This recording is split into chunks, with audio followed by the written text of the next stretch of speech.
The Sanctuary 2 tears through hyperspace like a dagger through silk, its massive hull displacing the cosmic fabric in ways no Star Destroyer ever could. Thanos stands on the bridge, gazing at star charts that bear no resemblance to any galaxy he has conquered. The Infinity Gauntlet gleams on his left hand, but something feels different here. The stones pulse with uncertainty, as if questioning their own omnipotence in this strange new realm. His arrival does not go unnoticed. On Coruscant, Jedi Masters convene in emergency session as a disturbance ripples through the Force. Not the familiar darkness of the Sith, but something alien, something that exists outside the binary of light and dark. It is raw, inexorable will given form. Master Yoda's ears droop as he senses it. A shadow from beyond the known galaxy this is. Neither Jedi nor Sith, something other. Thanos has come seeking balance, as he always does. In his research of this new galaxy's history, gleaned from conquered worlds on the Outer Rim, he has learned of endless cycles of war between Republic and Separatists, Empire and Rebellion, First Order and Resistance. Trillions upon trillions of beings locked in eternal conflict, consuming resources, spreading suffering. To his mind, the solution is obvious, elegant, merciful. Half must die so that half may thrive. The Ebony Maw stands at his side, already cataloging the strategic targets. My lord, their technology is primitive in some ways, advanced in others. These lightsabers are crude plasma weapons, yet their hyperspace travel rivals our own. And this force they speak of, it permeates their reality like the stones permeate ours. Thanos nods slowly. Then we must understand it. Send the Outriders to the Temple World. Bring me a Jedi, alive. On Lothal, now a peaceful world in the years following the Empire's fall, Ezra Bridger meditates in the ruins of the old temple. He is older now, scarred by his journey through unknown space with Grand Admiral Throne. When the vision hits him, it is not like any Force premonition he has experienced. He sees a purple giant with a golden glove, surrounded by moons that crack like eggs. He sees worlds turning to ash. He sees the Force itself screaming. The invasion begins not with Star Destroyers or droid armies, but with silence. Thanos does not announce himself. He does not make demands. The Sanctuary 2 simply appears in orbit over Chandrila, and within hours, the Black Order descends. Corvus Glaive leads the assault, his blade cutting through clone trooper armor and energy shields alike. Proxima Midnight tears through planetary defenses with savage efficiency. Kull Obsidian smashes through fortified positions that have withstood Separatist sieges. But it is Ebony Maw who proves most terrifying. He needs no weapon. The Force users of Chandrila watch in horror as he manipulates matter itself, not through the Force, but through telekinetic abilities that seem to operate on different principles entirely. He rips Durasteel apart at the molecular level. He turns blaster bolts into flowers of slag. He lifts an entire Republic-class Star Destroyer from its moorings and folds it like origami. The New Republic scrambles to respond. General Leia Organa, now leading the reformed Senate, calls for immediate military mobilization. But Thanos has studied their tactics. He knows they will try to negotiate first. He knows they will hesitate to commit to total war until they understand what they face. That hesitation costs them 3 worlds in 2 days. On Takodana, Maz Kanata's ancient eyes narrow as she watches Hollow News footage of the attacks. She has lived 1,000 years, has seen the rise and fall of empires, but this is different. I have seen evil, she tells the frightened patrons of her castle. I have seen the dark side consume everything it touches. But this is not evil. This is mathematics. This is philosophy written in blood. And that makes it so much worse. Luke Skywalker emerges from his self-imposed exile on Ahch-To when he feels the disturbance. Rey accompanies him, her connection to the Force now fully realized. Together they travel to Coruscant to meet with the surviving Jedi, a small order still rebuilding after the Sith's extermination campaigns. In the rebuilt Jedi Temple, Luke addresses the Council. I've faced the Emperor. I've seen what unlimited power looks like when it's corrupted by hatred. But Thanos, he doesn't hate us. He doesn't want to rule us. He thinks he's saving us. And that's what makes him more dangerous than any Sith Lord. Thanos, meanwhile, has claimed Mustafar as his base of operations. The volcanic world reminds him of Titan, and he finds a grim poetry in building his campaign from Darth Vader's former stronghold. He sits in the ruins of Vader's castle, studying holocrons taken from the fortress. The Sith teachings interest him, their understanding of transformation through suffering, their willingness to sacrifice everything for power. But he finds them incomplete, limited by emotion and personal ambition. He sought power for its own sake, he muses to the Ebony Maw. I seek power only as a tool. We are not the same. As the first section of this epic concludes, 2 forces stand poised on the brink of collision. The Mad Titan with his absolute conviction, and the Force users of the galaxy with their ancient wisdom. Neither yet understands the other. Neither realizes that this conflict will reshape the very nature of both their realities. The gauntlet gleams, the lightsabers ignite, the balance trembles. The first direct confrontation occurs on Jeddah, the sacred moon where kyber crystals, the heart of every lightsaber, rest in ancient temples. Thanos has learned that these crystals resonate with the Force, and he theorizes they may help him understand this energy that permeates the galaxy. If he can comprehend the Force, he can account for it in his calculations. He can ensure his solution is perfect. The Guardians of the Wills, remnants of the order that once protected the Temple of the Kyber, stand ready to defend their sacred ground. But they are not alone. Luke Skywalker and Rey have arrived, along with a contingent of New Republic forces led by Poe Dameron. They establish defensive positions around the central temple, knowing that if Thanos claims the Kyber reserves, he could weaponize them in ways they cannot imagine. When Thanos descends from the Sanctuary 2, he comes not with an army, but alone. This is his way, to demonstrate that he needs no legion, that his conviction is armor enough. He walks through the desert of Jeddah, his footsteps leaving impressions in sand that has witnessed millennia of pilgrimage. The Guardians fire upon him with their light bows and staffs, but the Power Stone flares purple and their weapons dissolve into cosmic dust. Luke steps forward to meet him.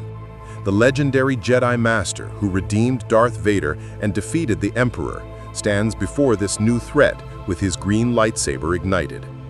The Force swirls around him, a presence both powerful and serene. I know what you are. I've seen your kind before, those who believe the ends justify any means. My father was once like you. convinced that order and peace could only come through absolute control. Thanos regards him with something approaching respect. Your father sought power. I seek balance. We are not the same. Tell me, Jedi, you who claim to serve the Force, do you not sense the truth? This galaxy is dying. Too many beings consuming too few resources. War after war, each more devastating than the last. I offer mercy. Mercy, Rey's voice cuts in, hot with anger. She stands beside Luke, her lightsaber blazing yellow. You call genocide mercy? I call it mathematics, random, dispassionate, fair to rich and poor alike. Half of all life, so that the other half may flourish. No favorites, no exceptions. Even I would submit to the snap if the stones deemed it. The battle that follows is unlike anything the galaxy has witnessed. Luke and Rey attack in perfect synchronization, their connection through the Force allowing them to anticipate each other's movements. Luke's blade strikes high while Rey's sweeps low. They channel the Force itself, hurling massive stones from the ruined temple, creating whirlwinds of sand that should blind and batter any opponent. But Thanos is no ordinary opponent.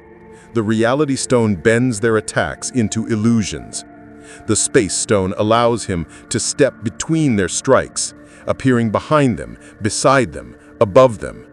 When Luke attempts to crush him with a collapsed temple wall, the Power Stone obliterates it with a pulse of purple energy. When Rey reaches out with the Force to disarm him, the Mind Stone creates a feedback loop that nearly renders her unconscious. Yet the Jedi are learning. They sense that the stones, powerful as they are, function differently here. The Force permeates all living things in this galaxy, creating connections that the Infinity Stones, designed for a different universe, cannot fully account for. When Luke and Rey fight as one, channeling the Force together, they create patterns of energy that the stones struggle to predict or counter. Thanos realizes this too. Fascinating, he says, blocking a strike from Rey while simultaneously deflecting Luke's attack with the gauntlet. This Force of yours, it is not merely energy. It is connection, consciousness itself, woven through all living things. In my universe, the stones are supreme, but here... He doesn't finish the thought.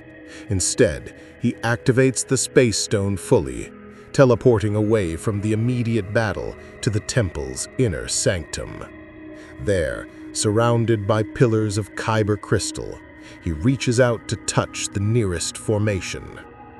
The crystal hums, resonating with both the Force and the Power Stone's energy. For a moment, Thanos sees something that gives even him pause, a vision of the Force's true nature, the balance between light and dark, life and death, creation and destruction that has existed for billions of years. You cannot solve balance by destroying half of it, a voice echoes through the chamber. Master Yoda appears, supported by his walking stick, ancient and powerful. Behind him, the Force ghosts of Obi-Wan Kenobi and Anakin Skywalker materialize, their blue luminescence filling the temple with otherworldly light. Thanos stares at them, genuinely intrigued. You exist beyond death. Consciousness preserved in this Force. This changes the calculation. If death is not an ending here, but a transformation. Understand you begin to, Yoda says, but see the full picture you do not. The Force is balance, not through elimination, but through harmony. Light and dark, life and death, growth and decay, all necessary, all eternal. Your snap would not bring balance, only absence, only silence where there should be the music of the cosmos. Anakin's ghost steps forward, and there is iron in his spectral voice. I tried to bring order through power. I slaughtered younglings, believing I was saving the galaxy. Don't lecture us about sacrifice, Titan. I know what it costs. I know what it destroys, and I know it solves nothing. The confrontation is interrupted by explosions outside. The Black Order has arrived in force, and the battle for Jeddah expands into full-scale war. But something has shifted. Thanos has glimpsed the Force's true nature, and for the first time since entering this galaxy, he questions whether his solution is compatible with the fundamental laws that govern this reality. News of Jeddah's battle spreads across the HoloNet like wildfire.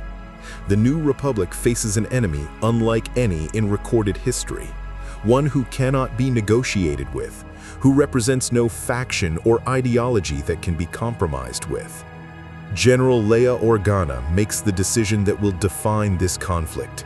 She reaches out to former enemies. On Exegol, the remnants of the Sith Eternal receive her coded transmission.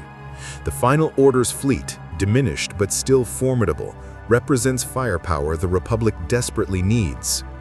The negotiations are tense. These are the heirs to Palpatine's legacy, cultists who worshipped the dark side. But even they recognize that Thanos represents an existential threat that transcends old rivalries. The Sith believe in passion, in the power of individual will, their representative says via hologram, face hidden behind a crimson mask. Thanos would erase that. He would make us numbers in an equation. This we cannot allow. More surprisingly, Leia reaches out beyond the known galaxy. Using ancient Chiss star charts provided by Thrawn, who has his own reasons to oppose Thanos, she makes contact with the mysterious Grisk hegemony and other extragalactic powers. The enemy of my enemy, as the old saying goes, becomes my ally. But the most controversial alliance forms on Mandalore. Bo-Katan Kryze, wielding the Darksaber, convenes a council of Mandalorian clans. These warriors, legendary for their combat prowess and Beskar armor, have remained neutral in the conflict until Thanos' forces attack Concordia. The Outriders swarm the moon, and the Black Order attempts to strip mine its Beskar deposits for their own purposes. The Mandalorians respond with characteristic ferocity. Din Djarin, the former bounty hunter who once carried the Darksaber, leads a counterattack that drives Proxima Midnight's forces back into orbit. In the aftermath, Bo-Katan makes a declaration that shocks the galaxy. Mandalore stands with the Republic, not because we love them, not because we forget the centuries of conflict, but because this Titan would erase our culture, our history, our very existence, and no Mandalorian bows to fate without a fight. Meanwhile, Thanos continues his philosophical conquest. He does not merely wage war, he seeks converts. On worlds where the Black Order achieves victory, he addresses the survivors personally. His speeches are broadcast across the galaxy, and they are terrifyingly effective. Look at your history, he tells the people of Corellia, standing amid the ruins of their shipyards. 10,000 years of recorded civilization, and what have you achieved? Your republic fell to corruption and became an empire. Your empire fell to rebellion and fractured into warlords. Your new republic stands on the edge of collapse before it has even fully formed. You are trapped in cycles of violence because there are too many of you competing for too few resources. I offer you escape. I offer you a future where your children will not starve, where your wars will end, where peace is possible. All it costs is acceptance.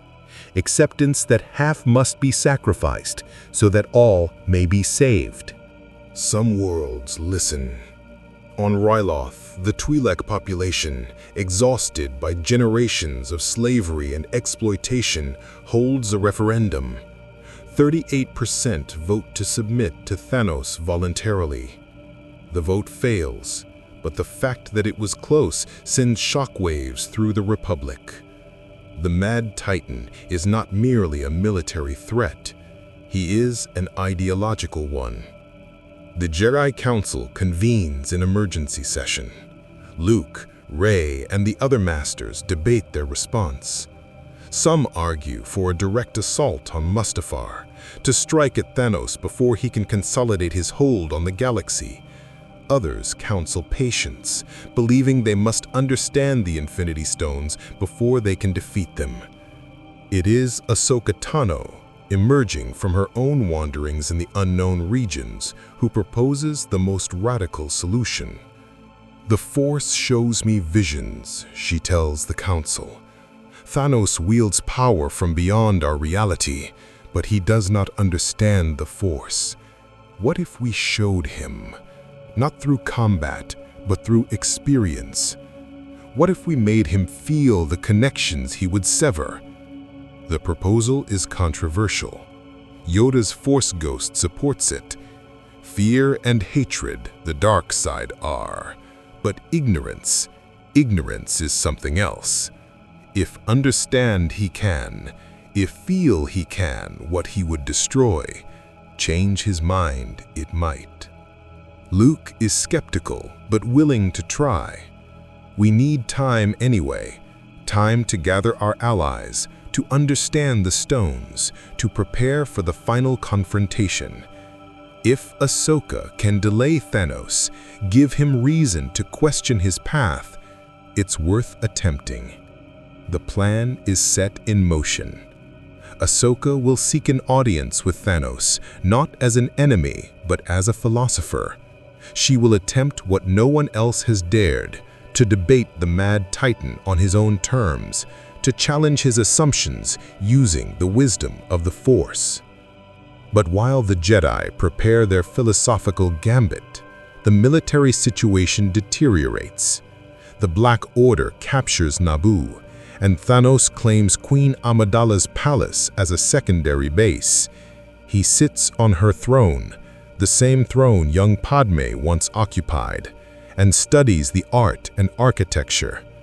The Naboo valued beauty, culture, democracy, and yet they could not prevent suffering. Their ideals, however noble, proved insufficient. On Tatooine, moisture farmers discover that half their population has vanished overnight. Not killed, simply erased, as if they never existed. Panic spreads. Some worlds begin evacuating, but where can they go? The Infinity Stone's power appears unlimited. If Thanos decides to enact his solution, there may be nowhere in the galaxy to hide. As this section closes, two paths converge. Ahsoka's journey to Mustafar for an encounter that will test her wisdom against Thanos' conviction, and the assembling of the greatest military alliance the galaxy has ever seen. Republic, Sith remnants, Mandalorians, Chiss, Grisk, and dozens of other factions, united by desperate necessity against a threat that respects no boundaries and acknowledges no mercy. Ahsoka Tano stands before Thanos in the throne room of Naboo's palace, unarmed, her hands open in a gesture of peace. The Mad Titan regards her with curiosity. He has agreed to this audience because he genuinely wishes to understand why these people resist what he sees as inevitable, merciful necessity. "You are not like the others," Thanos observes. "Not a Jedi, yet you wield their power. Not a politician, yet you speak with authority. Who are you to challenge my purpose?" "I'm someone who has lost everything," Ahsoka replies quietly. "My master fell to darkness. My order was destroyed. The republic I served became an empire. I've watched the galaxy tear itself apart again and again. I understand your frustration with these cycles, but your solution is the only logical answer," Thanos interrupts. I have seen it proven across 1,000 worlds in my own universe. Scarce resources breed conflict. Eliminate scarcity, and you eliminate conflict. Ahsoka shakes her head. You don't eliminate scarcity. You merely postpone it. Populations regrow. Resources deplete again. In 50 years, 100, you'll face the same problem. Will you snap again and again until there's nothing left? For the first time, something flickers in Thanos' expression. Not doubt, but genuine consideration. Then the answer is education. After the snap, the survivors will understand the cost of unchecked growth. They will choose differently. Will they? Ahsoka steps closer, and the Force swirls around her, visible as a shimmer in the air. Let me show you something. The Force connects all living things. Every being in this galaxy is part of a web of relationships, dependencies, love, and meaning. When you erase half of existence, you don't just remove numbers from an equation. You shatter countless connections. Watch. She extends her hand, and through the Force, she shows him, not a vision, but a direct experience, the feeling of the Force itself, the intricate web of life that binds the galaxy together. Thanos feels a mother's love for her child on Coruscant, a Wookiee warrior's bond with his clan on Kashyyyk, a moisture farmer's simple satisfaction watching twin suns set on Tatooine. He feels billions upon billions of connections, each one irreplaceable, each one meaningful. And then Ahsoka shows him the snap's aftermath, the howling void where connections once existed, the mother reaching for a child who isn't there, the Wookiee warrior alone, his entire clan erased, the moisture farmer staring at empty beds, unable to remember who slept in them, but feeling the absence like a phantom limb. Thanos staggers. The Infinity Gauntlet flares with light, trying to protect his mind from the assault of pure emotion. But Ahsoka is not attacking, she is merely showing him truth. For a moment, the Mad Titan feels what he has never allowed himself to feel, the weight of every individual life he has extinguished in pursuit of his vision. You claim to understand sacrifice, Ahsoka says softly, but you've never felt what you take from others. Until now. The moment hangs suspended. In another timeline, another version of events, this might be where Thanos turns from his path, where wisdom and empathy breach the walls of conviction. But Thanos is not a man who changes course easily. He has sacrificed too much, committed too deeply to his vision to abandon it now. You have shown me their pain, he says slowly, recovering his composure. And it is real, but it does not change the mathematics. Their suffering now prevents greater suffering later. That is still true. Is it? Ahsoka's voice carries a challenge. Or is it just easier to believe that than to face the possibility that you've been wrong, that you've slaughtered trillions for a solution that doesn't work? Thanos' expression hardens. Our conversation is concluded. Outside, the military situation reaches its crisis point. The combined fleet assembled by the New Republic, thousands of ships from 100 different factions, emerges from hyperspace around Mustafar. It is the largest armada in galactic history. Republic star destroyers fly alongside Sith dreadnoughts. Mandalorian frigates hold formation with Chiss clawcraft. And in the center of it all, the Millennium Falcon leads a wing of X-Wings piloted by the New Republic's finest. Aboard the Falcon, Leia coordinates the attack. Beside her, Chewbacca roars a battle challenge that is echoed for 200 years. On the bridge of a Star Destroyer, Admiral Akbar's successor prepares to give orders that will commit millions to battle. In the hangar bays of Mandalorian carriers, Din Djarin checks his weapons one final time and thinks of Grogu, safe in Luke's care, and everything he fights to protect. The battle begins with a thunderous exchange of turbo-laser fire. The Sanctuary II, massive and terrible, hangs in orbit like a dark moon. The Black Order coordinates the defense with ruthless efficiency. Corvus Glaive commands a phalanx of Outrider-piloted fighters that swarm the Alliance fleet. Proxima Midnight leads boarding parties that tear through Republic cruisers with savage ferocity. But the combined fleet has learned from Jedha. Jedi Knights are embedded in squadrons, using the Force to anticipate enemy movements and coordinate attacks. Mandalorians employ Beskar-tipped missiles specifically designed to pierce the Sanctuary II's hull.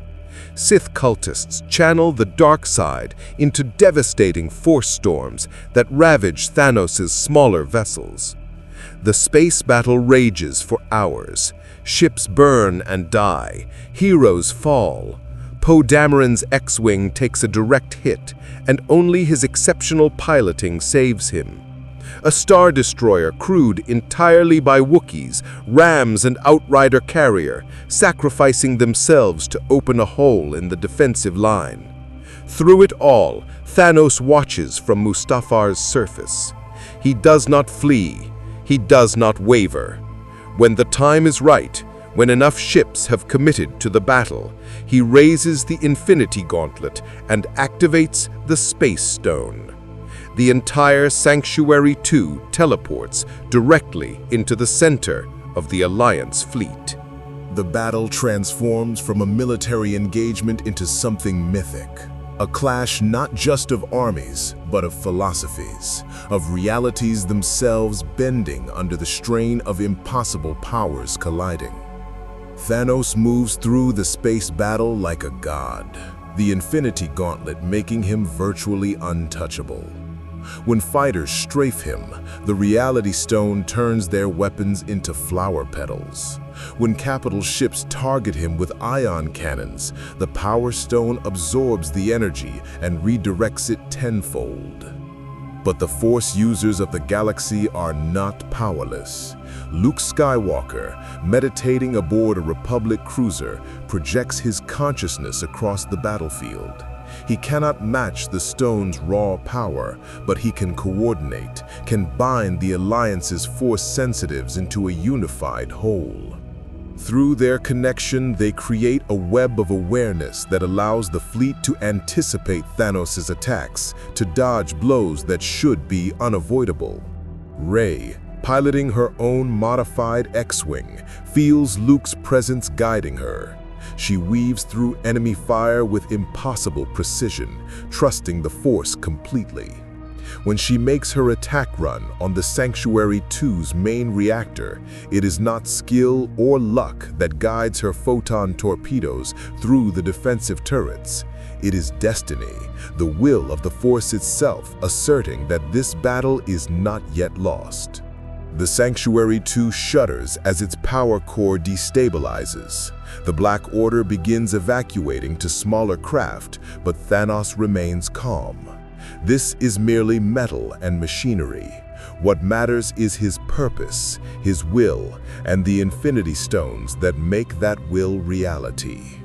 On Naboo, Ahsoka has not given up. Even as the space battle rages, she continues her philosophical siege. "You speak of balance," she tells Thanos, through the holographic link he maintains with his throne room. "But the Force has shown me what true balance means. It is not elimination, it is harmony. Light and dark, life and death, existing together, each necessary for the other to have meaning." Thanos' image flickers as an explosion rocks his location.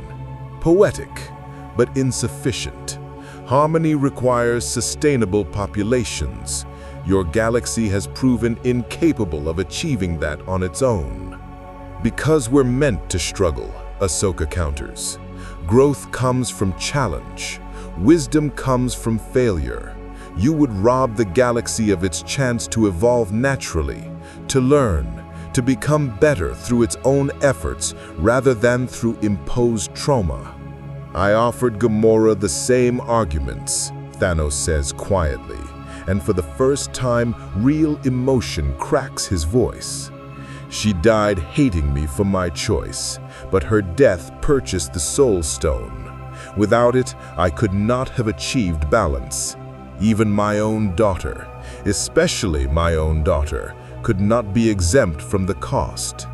Ahsoka seizes on this opening. You loved her, I can sense it, even across this distance, and you killed her anyway. Doesn't that tell you something about the price of your conviction, that it requires you to murder love itself? The question hangs in the air as the battle reaches its crescendo. The Millennium Falcon, damaged but still flying, makes a desperate run at Thanos himself. Han Solo may be gone, but his ship fights on, piloted by Lando Calrissian with all the old swagger. I've made this kind of run before, although usually there's some kind of exhaust port to aim at. Behind the Falcon, an entire squadron of Force users, Jedi, former Sith, independent Force sensitives from 100 different traditions combine their power in one unified attack. They cannot directly oppose the Infinity Stones, but they can manipulate the battlefield. They hurl asteroids, they create force fields, they channel the raw energy of the Force into a spear of pure will aimed at the Mad Titan. Thanos meets the attack with the full power of the Gauntlet. The Space Stone creates a barrier. The Reality Stone attempts to unweave the Force attack. The Power Stone adds its strength to his defense.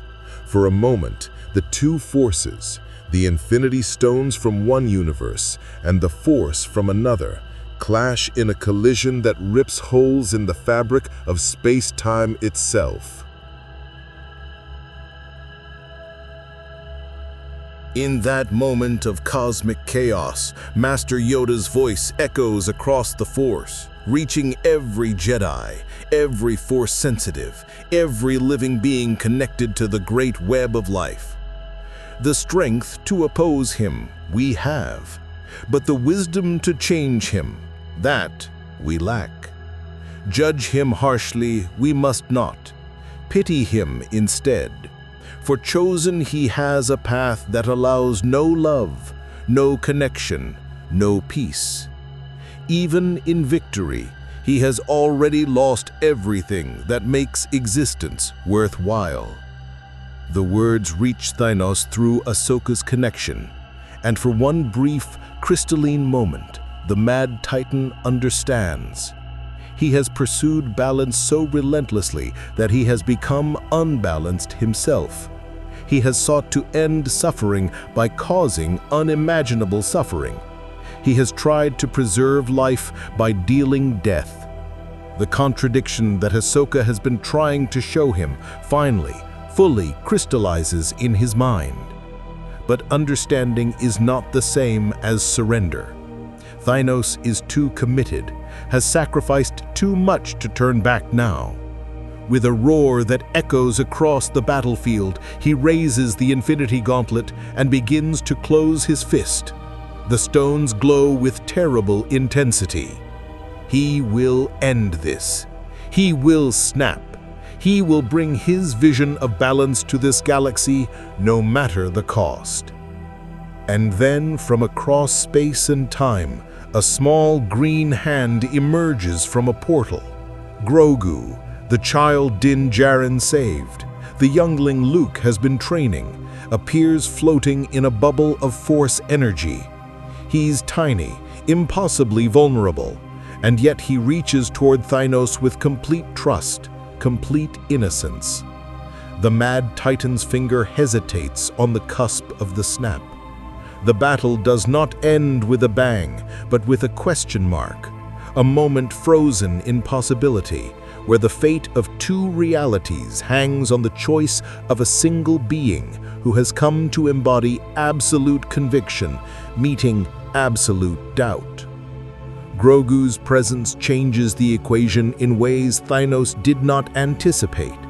The child represents something the Mad Titan has never truly encountered: pure innocence that exists beyond the calculations of resource scarcity and survival. In Grogu's Force aura, there is no agenda, no philosophy, no mathematical justification, only connection, curiosity, and an openness to existence that asks nothing and offers everything. Thanos stares at the child, and in that gaze, the audience watching this cosmic drama would understand that we are witnessing the collision of two fundamental approaches to existence: the analytical versus the experiential, the mathematical versus the mystical, the solution versus the mystery. The Force shows Thanos one final vision, not a future, but a present he has never allowed himself to see. He witnesses a galaxy that, despite its endless conflicts and imperfections, contains moments of transcendent beauty. A Jedi teaching a youngling, a family sharing a meal on a desert planet, a Wookiee embracing his mate, a protocol droid fussing over an astromech. Billions of small connections that, in aggregate, form something no equation can capture: meaning. Does he snap? Does he lower his hand? The answer matters less than the question itself, because Thanos has been forced, perhaps for the first time in his existence, to confront the possibility that his solution might not be imperfect, but fundamentally misguided. That balance cannot be imposed from without, but must emerge from within. That the Force, with all its messy contradictions and refusal to submit to logic, might understand something about existence that his Infinity Stones, for all their power, cannot grasp. In this crossover's final moment, two universes meet and recognize each other.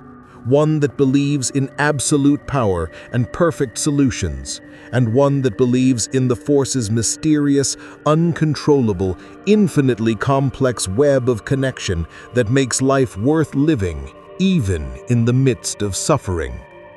The Mad Titan stands at the crossroads, the Infinity Gauntlet gleaming, a child's innocent eyes upon him, and the galaxy holding its breath. Some questions, the Force seems to whisper, are more important than their answers.